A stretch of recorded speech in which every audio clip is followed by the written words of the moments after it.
Muy buenas chicos y chicas, hoy les traigo un nuevo video de 45 minutos de terror, esta vez en mi segundo canal. Antes que nada, voy a mandarles saludos a Miguel Ángel Duarte, Jorge Luis, Sebastián Mauricio, Asto Solano, y a Judy Ángels. También quería decirles gracias a todos los que me apoyaron en el canal, porque el lunes, 2 de mayo, cumplimos un año desde que subí el primer video de 45 minutos de terror. Bueno, espero que disfruten las historias.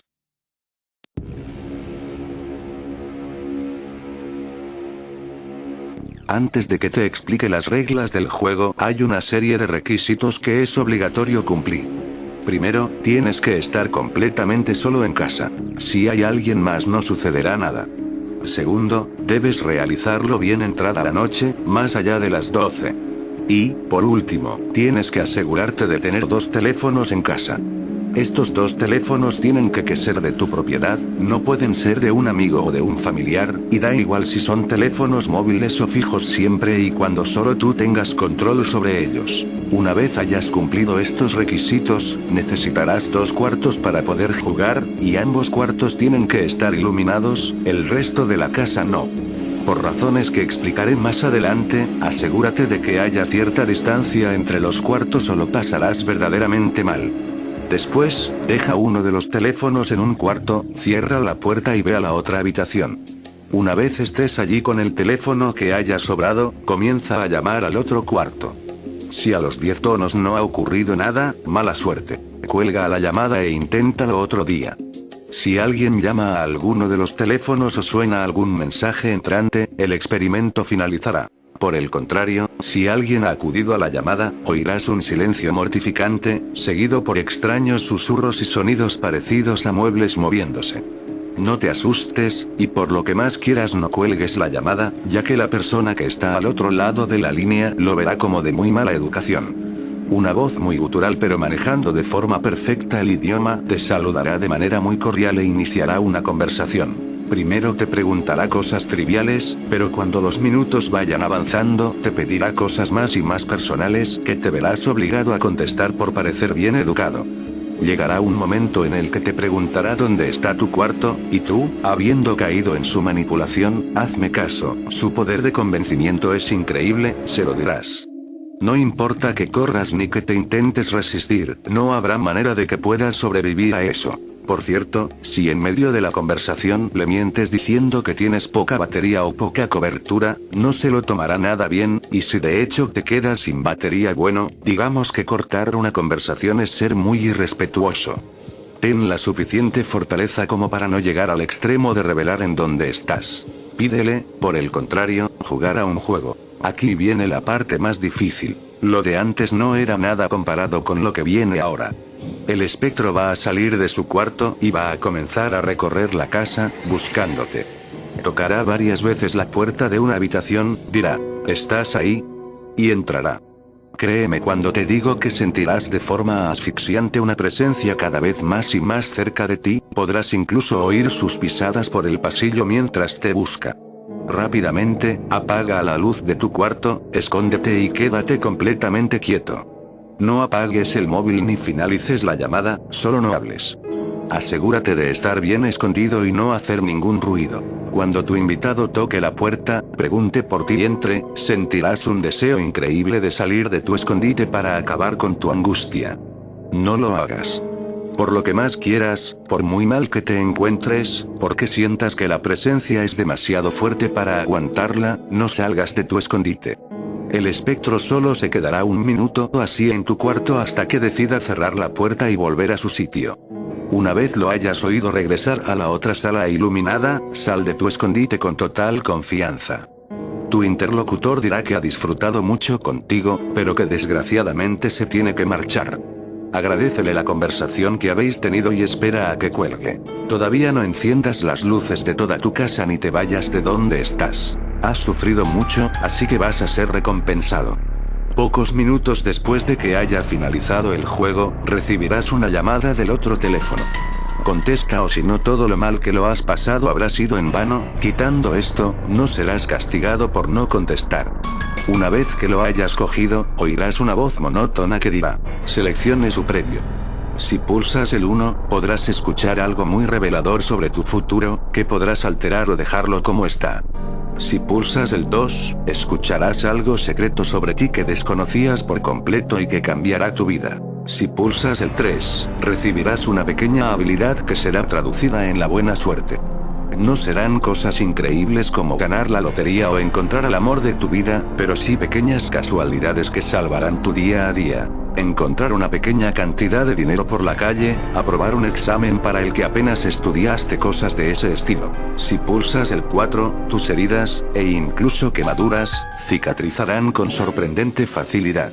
Si pulsas el 5, la persona a la que amas también se enamorará perdidamente de ti. Si pulsas el 6, al día siguiente, en el cuarto en el que se hallaba el espectro, encontrarás un objeto que siempre deseaste. De nuevo, nada espectacular como un descapotable, pero sí cosas como un ordenador mejor, unos billetes de avión para un viaje. Una vez que hayas elegido, la llamada terminará automáticamente. Recoge el otro teléfono, enciende las luces y sigue tu vida con normalidad. Si estás pensando en hacer el juego 6 veces para obtener todos los premios, la segunda vez que lo intentes la manipulación que ejercerá sobre ti tu interlocutor será ya imposible de evitar, así que no te sugiero que lo sigas intentando.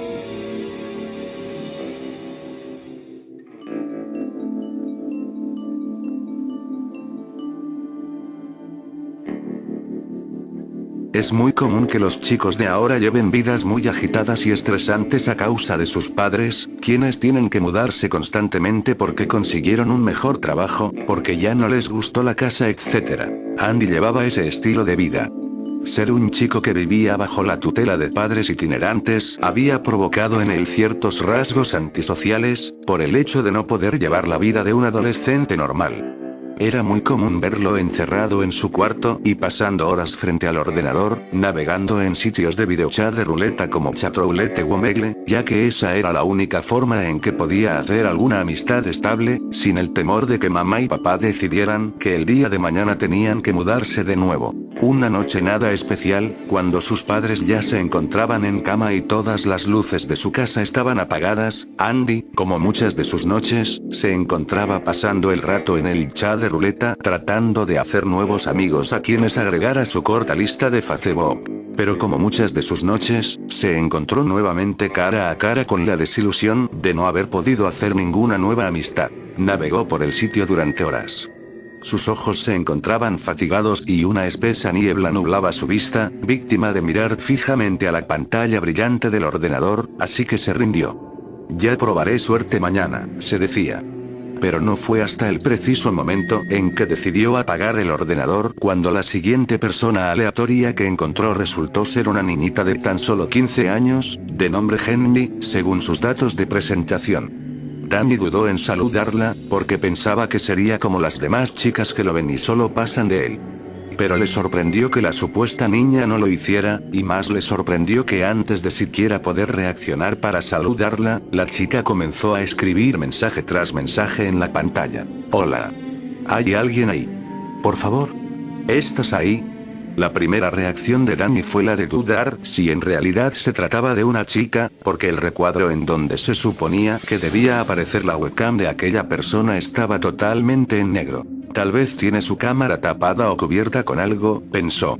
Danny, apresuradamente, le contestó con un cordial saludo, esperanzado de hacer una nueva amiguita, pero lo siguiente que la niña le respondió no fue precisamente la respuesta que él esperaba. Hola, por favor, necesito ayuda. Por favor, no pases de mí, ayúdame. Como cualquier otro niño de su edad, comenzó a sentir algo de miedo. Y es que era sobrenatural la forma en que la chica escribía mensaje tras mensaje, como si sus respuestas ya las tuviera preparadas para solo copiar y pegar. Danny se consoló con la idea de que tal vez se trataba de una broma, porque no era la primera ocasión en que trataban de jugarle una. Así que se calmó, y tranquilamente preguntó a la chica si le estaba hablando en serio o si solo se trataba de una mala broma. Pero en cuanto su dedo índice apretó la tecla Enter, juraría que la chica tardó medio segundo, tal vez menos, en escribir mensaje tras mensaje en la pantalla. No. Por favor, no es ninguna broma. Por favor, ayúdame, estoy en problemas. El suspenso en Danny comenzó a acrecentarse, comenzó a sentir esa espina de no saber qué hacer. Dudaba que se tratara de una broma, pero también dudaba que le estuviera hablando en serio. Sabía que debía apagar el ordenador e irse a dormir, pero era la curiosidad y el sentimiento de culpa lo que lo retenía en el ordenador. Se detuvo para pensar un momento, se apretujó y sacudió las manos para tratar de calmar los espasmos que comenzaron a agravarse en ambas manos. Y sin muchas esperanzas insistió nuevamente. Dime la verdad, ¿es esto una broma? Danny esperaba que el siguiente mensaje de la chica fuera el de reconocer que le estaba tratando de jugar una broma. Pero la respuesta de la joven no fue muy distinta a sus mensajes anteriores. Créeme. Esto no es una broma, tienes que ayudarme, por favor. Ayúdame. Comenzó a creer más en sus palabras, ya que no sonaba como alguien que estuviera tratando de jugarle una broma. Y eso lo asustaba más de lo que ya estaba, el hecho de que en realidad se tratara de una chica en peligro. Dudaba demasiado que pudiera hacer algo encontrándose tan lejos el uno del otro, o al menos eso fue lo que pensó. Aunque inseguro, escribió a la joven que creía en sus palabras y le preguntó qué era lo que podía hacer, en qué quería que la ayudara. Y como era de esperarse, la chica respondió en cuestión de milésimas. Ayúdame. Por favor. Aquí está muy oscuro, ayúdame a encontrar la salida, por favor. Sácame de aquí. ¿Pero qué hago? ¿Qué hago? Dime cómo te ayudo. Ayúdame a salir de aquí. No sé dónde estoy, por favor haz algo. Danny sintió la impotencia de no saber qué hacer, se sintió como un niño pequeño esperando que mamá y papá se encargaran del asunto. No tenía un hermano mayor al cual pedirle su ayuda y sabía que si acudía a sus padres, antes que ayudarlo, lo regañarían por haberlos despertado tan tarde. Mareos y dolores de cabeza comenzaron a acecharlo en su desesperación. Pasó alrededor de un minuto y Danny logró calmarse. Colocó nuevamente sus dedos en el teclado y, sin muchas esperanzas, cuestionó de nuevo a la joven. Por favor, dame más detalles. Dime qué hacer, ¿quieres que llame a la policía o a alguien? Dame más detalles, dime cómo te ayudo. Con eso último escrito, tal parece que dejó pensando a la chica, ya que esta vez no le contestó tan apresuradamente como en veces anteriores. 5 minutos después Danny aún estaba en suspenso, se había quedado inmóvil esperando el mensaje de la chica, pero no sucedía nada, hasta que la barra al margen de la página que indica que el usuario está escribiendo comenzó a parpadear, y así estuvo parpadeando por alrededor de 2 minutos. Si de verdad me quieres ayudar, necesito que enciendas las luces de tu cuarto. Danny sintió un terror premonitorio, como cuando caminas por un callejón en la oscuridad de la noche y sientes que alguien te va a tratar de hacer daño. Ese mismo sentimiento se clavó en la espina dorsal del chico. ¿Pero para qué? ¿En qué te puede ayudar eso? Preguntó, y con justa razón. Pero la chica solo le decía que lo hiciera y que no preguntara, que necesitaba ver mejor su habitación. Y tras varios mensajes de súplica por parte de la chica, Danny cedió a la petición, a pesar de que todo su ser le decía que apagara el ordenador y se fuera a la cama. El sentimiento de culpa pudo más que su propio juicio. Se levantó de su silla y con la poca luz que emitía la pantalla de su ordenador, se acercó lentamente hacia el interruptor de su cuarto. Era la primera en su vida que sentía temor de encender las luces. A cierta edad a uno le daría miedo apagarlas, así que no lo pensó 2 veces y simplemente las encendió. Pero no había nada, no había un solo cambio en su habitación. No fue hasta que se acercó a la pantalla del ordenador cuando el verdadero horror se hizo presente, y era que la cámara web de la niña ya no estaba totalmente en negro, ahora estaba transmitiendo, pero no era una imagen de la supuesta niña, era una imagen de Danny. Él se estaba viendo 2 veces en el monitor. Aunque había algo extraño en la segunda cámara. La pared que estaba detrás de él era completamente distinta a la de su cuarto, en ella había una puerta negra, ya muy desgastada, como si alguien la hubiese martillado varias veces. Danny se congeló frente al monitor, quería llorar, gritar, salir corriendo y no saber más nada. Pero su cuerpo no reaccionaba, y no fue hasta el siguiente mensaje de la chica cuando no pudo resistirlo más. Por favor abre la puerta, ayúdame. Estoy atrapada aquí. Danny volteó la cabeza y no había nada. Pasó su mirada de nuevo a la pantalla y la puerta seguía ahí, y la chica seguía insistiendo en que la abriera y la dejara libre.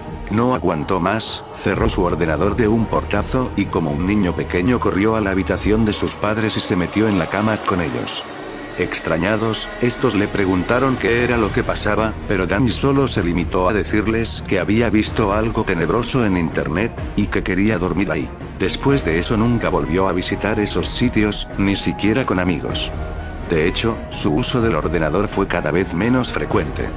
Con el pasar de los meses sus padres eventualmente tuvieron que mudarse, pero esta vez la idea de irse no incomodó a Danny en lo absoluto. Hasta ahora, es fecha en que Danny se sigue preguntando qué hubiese pasado de haber abierto esa puerta. ¿Y si esa niña sigue ahí dentro, atrapada?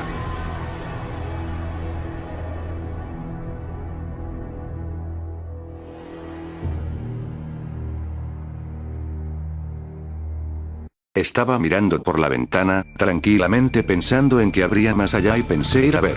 Yo vivía en una casa muy apartada de la sociedad ya que no me gustaba el ruido y la gente, soy muy solitario, algo que lamento ahora. Me llamo Miguel Palarea, soy un escritor y os escribo lo que me sucedió. No quedé con nadie para ir a disfrutar de la naturaleza yo solo y más tranquilo y como ya decía, para poder ir a investigar. La naturaleza, una cosa que no mucha gente tiene o aprecia, cuando yo estaba en la ciudad era todo caos y ruido, menos mal que me mudé. Después de un tiempo empecé a apreciar que ese silencio, cuanto más avanzaba, más tenso era, como si no estuviera solo. Me encontré un precioso lago que como cayó una noche con estrellas, el lago era hermoso pero oscuro, me entraban ganas de bañarme allí, pero no me fiaba y seguí avanzando hasta que se hizo demasiado oscura la noche, menos mal que traje la linterna. Empezaba a hacer frío así que pensé en irme a mi casa y continuar mañana por la mañana, pero algo me dijo que continuara insistentemente hasta que pensé que podría continuar un poco más. Eran las 4 de la noche y estaba cansado así que preparé una tienda de campaña y me preparé para dormir allí. Estaba durmiendo cuando oí un ruido y miré fuera, no veía nada por la oscuridad. Hola. Hola. ¿Será un ciervo? Bueno, seguiré durmiendo. Era por la mañana y era un día luminoso y precioso, los pájaros pían y espera, estoy oyendo un animal berrear y me asusté pero la curiosidad me reconcomía y fui a mirar. Cuando llegué allí no me creía lo que veía. Oh Dios mío. Es un ciervo mutilado, está con la piel arrancada a tiras en el suelo y con las tripas por el suelo. Esto no lo ha podido hacer un oso, ¿o no? Viene alguien. Me escondí detrás de un árbol entre matorrales rezando para que no me viera, estuve observándole rezando que él no me viera a mí. Él llevaba un traje de granjero bastante gastada y arpones enganchados en el cinturón. Se llevó el cadáver de ese ciervo. Yo intenté seguirlo. Lo seguí hasta una cabaña muy degradada pero se mantenía en pie, vi por una ventana y vi gente dentro que parecía normal a primera vista, pero entró ese hombre a la sala, llevaba un cráneo de un animal como un casco y un traje negro como una túnica, se puso en un altar y empezó a hablar en un idioma que sería inventado pero parecía que se entendían, todo el mundo le miraban atentos. Después de un rato empezó a repartir la carne cruda el ciervo entre la gente para que se la comieran, entonces una neblina negra se empezó a esparcir por toda la sala hasta cubrirla por entero, no se veía nada, empezaron a oírse gemidos que te daban un frío por el cuerpo, que te daban ganas de huir y huir de allí. Yo me alejé de esa cabaña y me metí detrás de un árbol para que no me vieran mientras que llamaba a la policía. Venga, vamos. Mierda, comunica. Me cago en... Me fui corriendo con la esperanza de llegar a mi casa sin mirar atrás, solo corrí y corrí toda la tarde con unas cortas pausas para respirar, seguía oyendo esos gemidos pero ahora parecían como gritos, yo corrí hasta que se hizo de noche. Saqué la linterna y como dejé de oír los gritos fui un poco más lento, estuve viendo que en el lago de antes había algo en el agua, me acerqué un poco para verlo mejor, eran las personas de la cabaña moviéndose en el agua hacia la otra punta del lago, yo me asusté aún más y me fui de allí, al final llegué a mi casa. Al fin. Mi casa, aquí estaré seguro y podré llamar a la policía. Todo estaba tranquilo, salí al jardín para observar que no había nadie y descubrí que desde mi casa se veía el lago, lo observé bien con unos prismáticos y vi a esas personas en el lago, vi que una neblina negra aparecía que cubrió todo el lago hasta no ver nada, cuando se fue la niebla no había nadie en el lago. Pasó la noche y se hizo de día, me fui de esa cabaña para siempre, empecé a hacer el embalaje y cuando estaba terminando miré por la ventana mirando la infinidad de ese paisaje por última vez con una sensación que fuera lo que pasó en ese sitio no quería saberlo, así que me subí en mi coche y me fui de ese sitio mirando por el retrovisor del coche como me alejaba. Pensé que, visto lo visto, no todo es lo que parece, ¿no?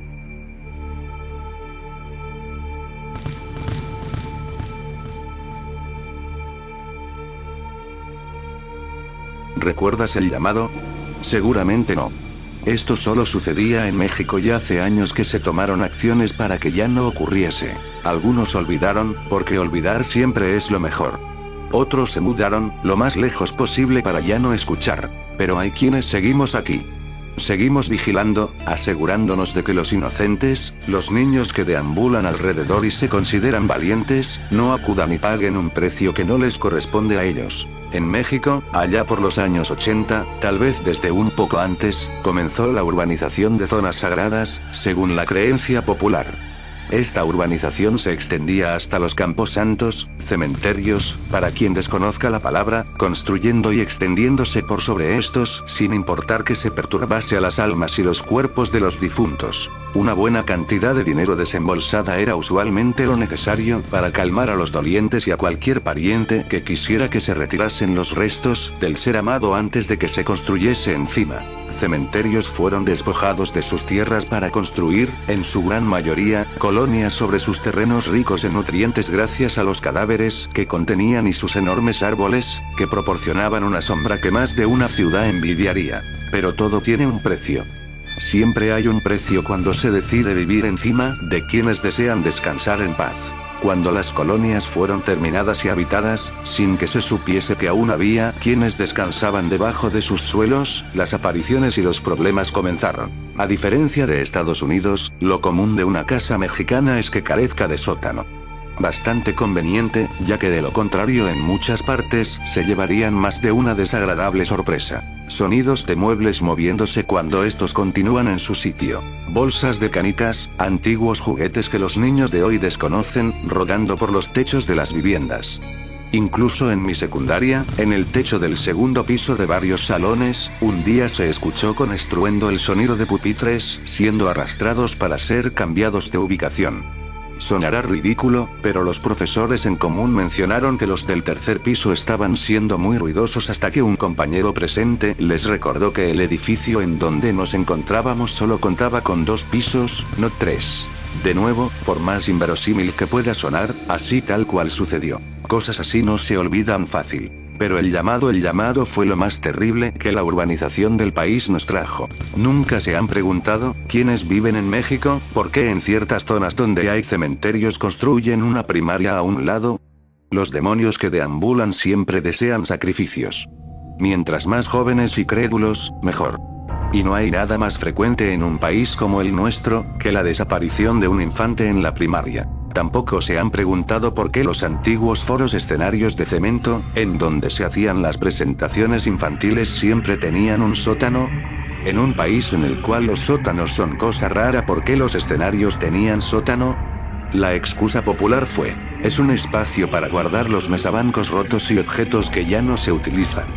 Todos sabemos que los bancos y demás utilidades sin función en las escuelas eran recogidos cada fin de semana. Incluso, había un cuartito acondicionado como bodega para ello. Entonces, ¿cuál era la necesidad de un sótano bajo un escenario de concreto? Nosotros lo descubrimos. Durante mi estancia en la primaria, había ocasiones en que sacaban cuerpos y ataúdes de los terrenos escolares. Nos decían que eran simples arreglos para el terreno, pero los niños no son idiotas como los adultos creen, ¿saben? Todos los veíamos y todos sabíamos lo que hacían. Y entonces, escuchamos el llamado. El sótano bajo el foro casi siempre tenía una puerta con candado para que nadie pudiese pasar. El sótano oculto debajo de este no tenía luz y la única ventana, si se le puede llamar así, siempre estaba tapiada con tablas de madera. Pero todos sabíamos lo que contenía en su interior. Lo escuchábamos. En ciertos momentos del día, en el recreo, a la hora de deportes o mientras nos dirigíamos a los baños, había alguien que nos llamaba al interior oscuro de ese sótano oculto. Y cuando ocurría, el candado siempre se encontraba abierto. Muy pronto aprendimos que quien entrase en el sótano, jamás saldría. Si había más de uno cerca, tratábamos de auxiliar a nuestro compañero atrapado, incluso llamando a los adultos, pero cuando eso ocurría, ya era demasiado tarde. Abrían la puerta y nuestro compañero se había ido. Solamente una vez logramos rescatar a una amiga, y fui parte de ello. Mientras aquella cosa la mantenía encerrada y asegurada, un grupo de compañeros forzaba el candado para abrir la puerta mientras otro grupo, entre los cuales me encontraba, hacíamos lo imposible por hacer ruido y arrancar las tablas de la única ventana que cubría el otro lado. Afortunadamente, esa cosa nos puso más atención a nosotros y mis otros compañeros lograron abrir con éxito la entrada principal, y nuestra amiga salió del terrible lugar. Aterrorizada, sucia, con rasguños y cortes, pero viva. Al día siguiente se había mudado a Estados Unidos, y no volvimos a saber de ella hasta la secundaria, en donde el foro no tenía sótano y en donde no podría ser llamada de nuevo.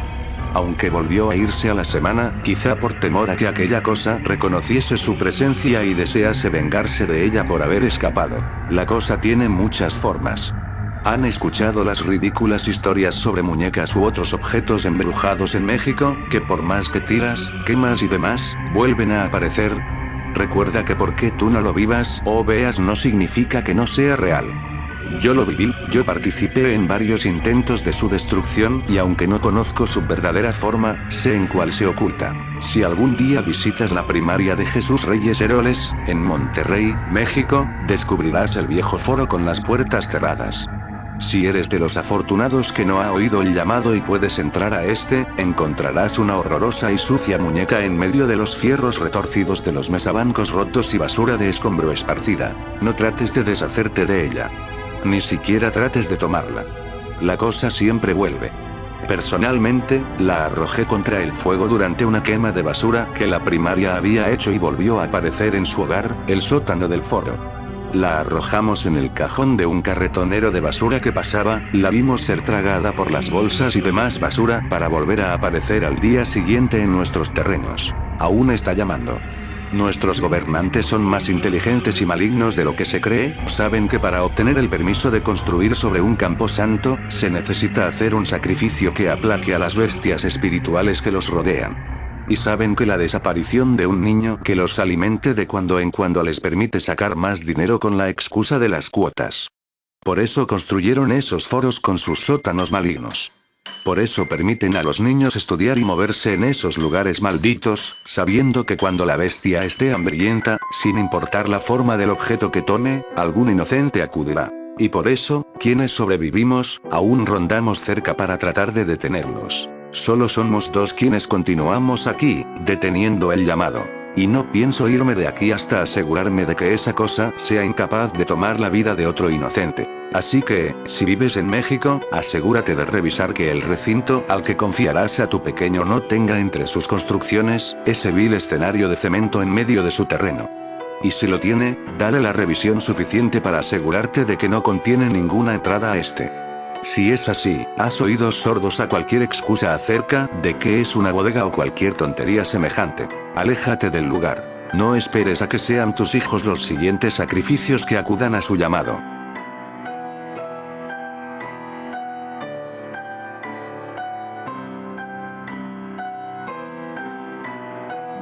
Estaba de regreso a mi casa luego de mis clases nocturnas. Tenía que llegar y alistarme para una cena en la casa de mis tíos. Ellos viven bastante cerca, así que podía irme caminando. La calle es muy tranquila de noche, no tenía por qué preocuparme. Al cruzar la puerta de mi casa sentí un escalofrío rodear mi cuerpo. Generalmente no noto el silencio de la casa cuando no hay nadie, pero esta vez me sentí sofocado por él. Mi primer instinto fue hacer ruido en cada paso y en cada acción que hacía. Pero nada de lo que hiciera funcionaba. La sensación de aturdimiento por el silencio era algo que nunca había experimentado antes. Me sentí alterado y nervioso, como si estuviera a punto de estallar.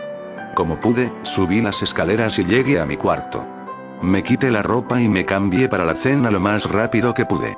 Ni bien estuve listo, apagué todas las luces y salí corriendo de mi casa. Estando afuera pude sentir como el aire llenó mis pulmones y la sensación desaparecía. Me dirigí en el camino a la casa de mis tíos. He vivido el suficiente tiempo en esa zona como para no perderme en esas complicadas y engañosas calles. Cuando comencé a adentrarme en las calles, pude ver cómo estaba completamente solo, lo que no es muy usual aquí ya que siempre se puede ver a alguien caminando por estos lugares.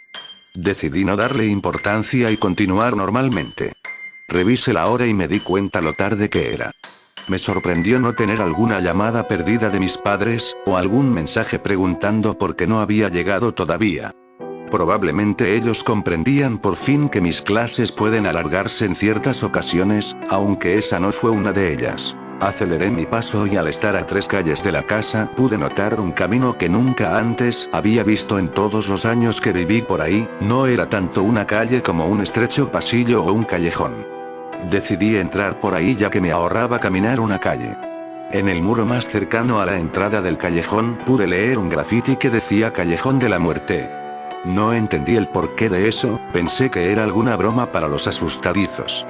Nunca fui de los que tenía miedo de experiencias tenebrosas o esas cosas. Luego de dar un par de pasos sentí como volvió la sensación que sentí en mi casa, solo que esta vez vino con más intensidad. Sentí como mis pulmones se quedaban sin aire. Casi caigo al suelo en mi sofocación, pero decidí tratar de avanzar hasta el final del pasillo. Ahí fue cuando me di cuenta que no estaba haciendo ningún progreso.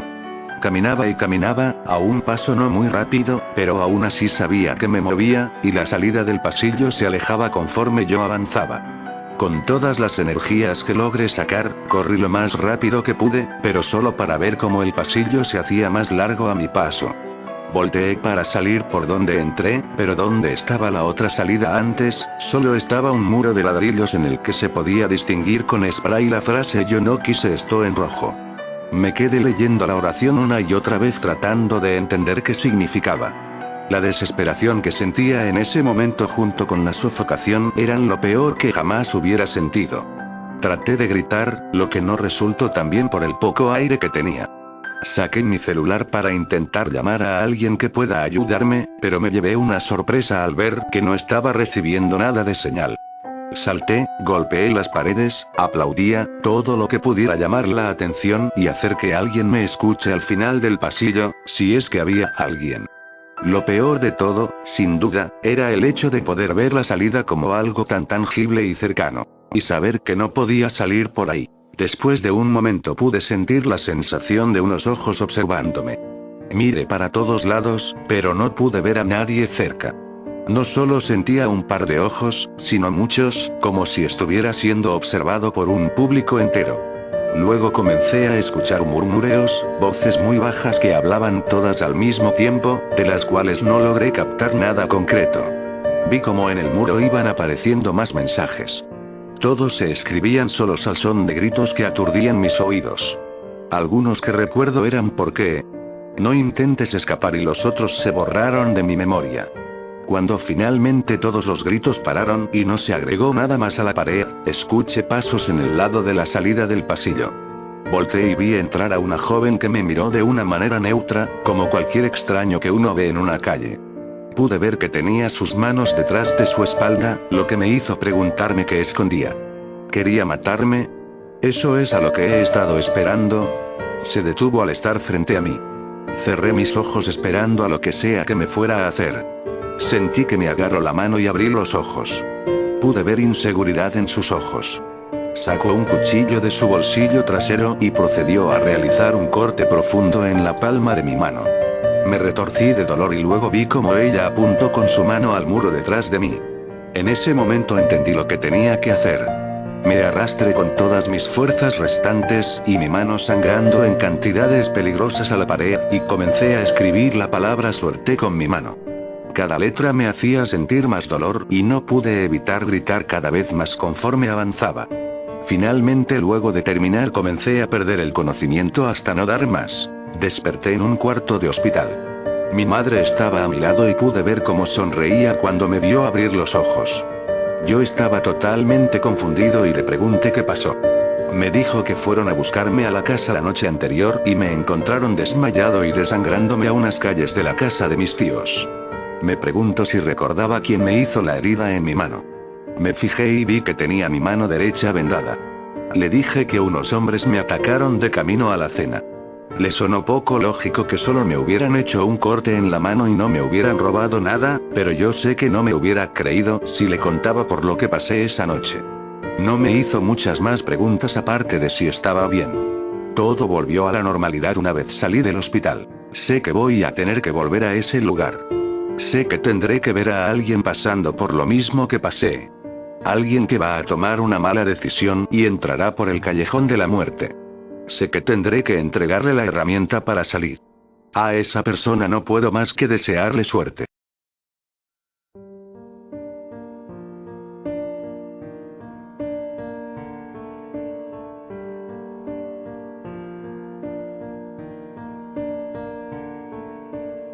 Puedo decir, con decepción, que soy un sobreviviente de la matanza de aquel día oscuro, que quedará en los anales de la historia como uno de los incidentes más misteriosos y, a la vez, más sangrientos sucedidos en el continente antártico. Mi nombre es Destino, ante usted, le confío mi versión de la historia, de lo sucedido ese 28 de octubre. No puedo relatársela a los medios internacionales, puesto que se rigen de aquellos matasanos, así les digo a los médicos del hospital psiquiátrico, que andan diciendo una y otra vez, que no estoy cuerdo, que estoy loco, tonterías, tan solo no quieren oír la verdad, no quieren saber lo que realmente sucedió. Mi pesadilla comenzó el mencionado día de octubre, en la base Esperanza, ubicada exactamente en el sureste, en las coordenadas 23º-64 sur, y 56º-19 este. Yo era hasta el momento, un sargento que había llegado hace unos días, entregando provisiones y llevando a nuevos reclutas civiles. Mi deber era supervisar los avances hechos por los investigadores y hacer un informe, para enviárselo a mis superiores de Buenos Aires. Si todo acordaba a los planes, solo estaría unos días en aquel lugar. Rápidamente los hombres de ciencia me pusieron al tanto de los últimos descubrimientos. Encontraron no muy lejos, algo que suponía ser un ser viviente, anómalo y externo a la vida terrestre, en otras palabras, un alien, congelado hace milenios en la Tierra. En una cámara, en el fondo del complejo antártico, un puñado de personas miraban al alienígena. Lo puedo describir porque era una figura humanoide, negra como la noche, alta y delgada, con ojos rojos profundos, envuelta en una fina capa de escarchado hielo. Rara como ninguna. Asustado, retrocedí unos pasos, pero el hombre que me acompañaba, aquel científico cuyo nombre me cuesta recordar, un tal Martín Hernández, me agarró fuertemente del brazo y me dijo: tranquilo, señor, no tenga miedo de la criatura, no puede hacer nada a usted ni a nadie, está muerta, murió de hipotermia hace tiempo. ¿Cómo sabe usted? El cuerpo de eso no funciona como el suyo o el mío. Viene de algún lugar a años luz de este planeta y no creo que haya fallecido. Libré mi brazo de la mano del científico y salí de allí lo más rápido posible. Hernández venía detrás de mí. Entonces la cosa se despertó. Rompió el hielo que lo rodeaba y corrió hacia nosotros. Pude justo llegar al ascensor, mi compañero no tuvo la misma suerte. La bestia lo agarró del cuello, mientras lo levantaba unos centímetros del suelo. Con esfuerzo, lograba murmurar: ayúdeme. A la vez que luchaba por liberarse. Lo arrojó contra la pared. El científico intentó escaparse, pero entonces eso lo agarró de la pierna y entonces, se la comenzó a arrancar. Escuché como la carne se desprendía y desgarraba mientras tiraba de la extremidad. La sangre emanaba como una catarata de la hemorragia. Aún no se la sacaba del todo, todavía colgaba y se mantenía aferrada por el hueso y unas tiras de piel. Los gritos de agonía eran devastadores, pero no podía hacer nada. El extraterrestre tiró con tanta fuerza, que la extremidad al fin se desprendió. La levantó unos segundos en el aire, mientras el muñón sangraba intensamente, antes de comenzar a atacar a Hernández con furia. Lo golpeó en la cara una y otra vez en la cara con su misma pierna, usándola como garrote. Su rostro se convirtió en jirones sangrientos, carne picada, molida mediante golpes hasta convertirse en puré. Su cráneo se fracturó al primer golpe, se destrozó al segundo y ya para el tercero y cuarto, era pedazos de hueso a punto de ser polvo. La escena no duró ni 10 segundos, pero me parecieron 10 horas, antes de que cerrase la puerta del ascensor y se elevase hacia la superficie. Bajo mis pies, escuchaba arañazos furiosos, que no cesaban. Al abrirse la puerta, corrí con todas mis fuerzas mientras gritaba: ¡auxilio! Hay una cosa ahí, corran por sus vidas. Todos me miraban con rareza, hasta que desde la puerta del elevador, emergió la criatura. Un soldado armado con un fusil, disparó contra la criatura. Sangró un fluido verde viscoso, gritó y saltó sobre el tipo. Le metió la mano a la altura del estómago y le empezó a sacar el intestino delgado lentamente. Insatisfecho con el daño, le enrolló el órgano alrededor del cuello y lo ahogó. Le ayudó a morir más rápidamente. Mientras huía, agarró a otro hombre, a este le aplastó la cabeza con el pie, haciéndola picadillo y matándolo al instante, luego se la arrebató, recuerdo cómo la espina sobresalía de la cabeza arrancada, y la lanzó a un costado. Así siguió cosechando la muerte, mientras me escapaba. La versión oficial de la historia dice que yo fui el que asesinó a aquella gente, que entré en un estado de demencia y envié a varios a otra vida. Lo intuyeron por las manchas en mi ropa. Pobres infelices.